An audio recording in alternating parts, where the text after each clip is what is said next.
Alam niyo ba, mas madalas magkaroon ng UTI ang mga babae kaysa sa mga lalaki?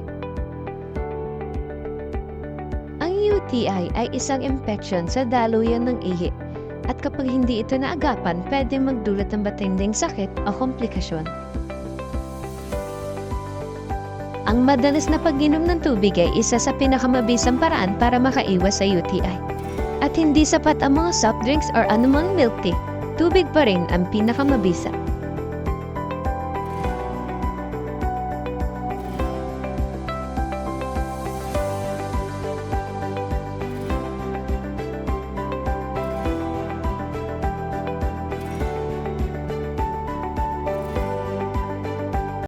Bago kayo kailangan niyo pa rin magugas ang kamay. Una ay basain ang kamay gamit ang malinis sa tubig, maglagay ng sabon, kuskusin ang mga palad, likod ng kamay, pagitan ng mga daliri, at ilalim ng kuko nang hindi bababa sa 20 segundo.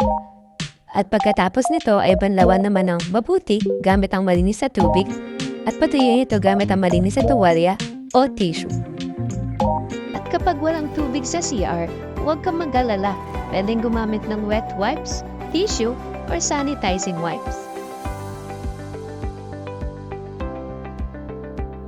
At sa pagpupunos ng iyong ari, sundin mo lang ang method na ito mula sa harapan pupunta sa likod. Sa paraan na ito, may iwasan mong magkaroon ng UTI. At pagkatapos ng umihi, kailangan niyo pa rin magugas ng kamay upang alisin ang mga mikrobyo mula sa ihi at may pahid na dumi. Gawin muli ang mga sumusunod na hakbang sa tamang paraan ng paghuhugas ng kamay.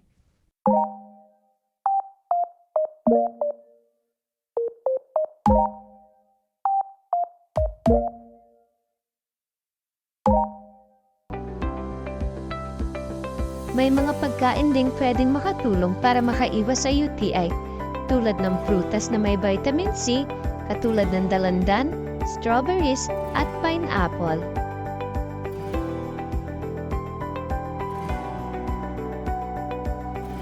At hindi nakakahiya magtanong kung may nararamdamang kakaiba, mas mabuting maagapan kaysa lumala. Maging aware ka sa katawan mo, irespeto at alagaan. Para iwas sa UTI, umiwas sa pagpigil ng ihi, tumuloy sa pag-inom ng tubig, at ingatan ang kalinisan.